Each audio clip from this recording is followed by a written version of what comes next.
Bonjour à tous. Il s'impatientait depuis quelques semaines de n'avoir aucune information sur la date de reprise du dialogue politique après son lancement en décembre dernier. Eh bien, c'est comme un ouf de soulagement qu'ils poussent tous, notamment le patriote Le Nouveau Réveil, dernier confrère cité qui titre justement interrompu il y a 2 semaines. Le dialogue politique reprend le 20 janvier prochain. Espérons au passage que ce dialogue sera cette fois-ci inclusif et sincère, car souligne le confrère, tout le monde veut la paix. Il faudrait donc que les différentes parties s'accordent sur l'essentiel et dans ce sens, chacun doit y mettre du sien. La seule raison qui vaille, c'est la Côte d'Ivoire, le bien commun à tous, note ce journal proche de l'opposition. Fatin Tematin qui fait remarquer que ce cadre d'échange qu'est le dialogue politique favorise la paix, la réconciliation et la cohésion sociale, informe aussi que la phase pratique de la 5e étape du dialogue politique débute le jeudi 20 janvier prochain et comme pour justifier le temps mis pour la reprise de cette rencontre, attendu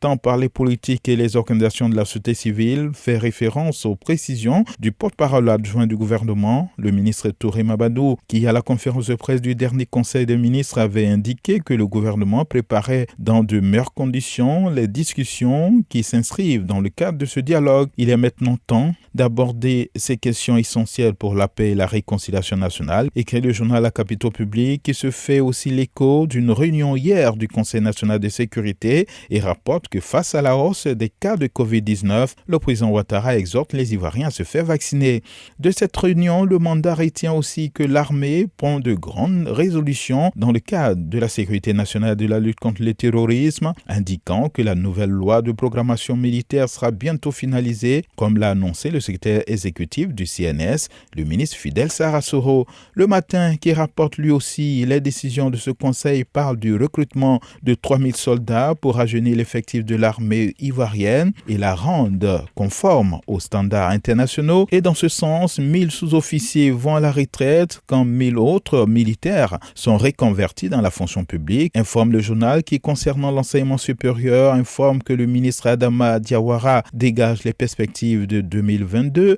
et précise à propos de la polémique sur les 3000 docteurs à recruter qu'ils sont 1341 et non 3000. Le rassemblement qui rend compte lui aussi de cet échange entre le ministre de l'Enseignement supérieur, la recherche scientifique et la presse, titre Diawara déballe tout sur le recrutement des nouveaux enseignants, la création de nouvelles universités et bien d'autres sujets. Là-dessus, Fraternité Matin retient que 660 docteurs seront recrutés pour cette année 2022, quand à propos du brevet des techniciens supérieurs session 2022, Dernière Heure Monde informe sur les conditions pour faire acte de candidature. Déjà, le confrère rapporte que les inscriptions à la session 2022 de l'examen du BTS sont ouvertes du 1er au 31 janvier 2022 et peuvent faire acte de candidature toute personne ayant suivi le cycle complet de formation au BTS dans une école agréée par l'État et avoir fait 2 années de formation après le bac ou le BT ou 3 années sans le bac, signale le journal. Économie, notamment parlant du secteur café-cacao,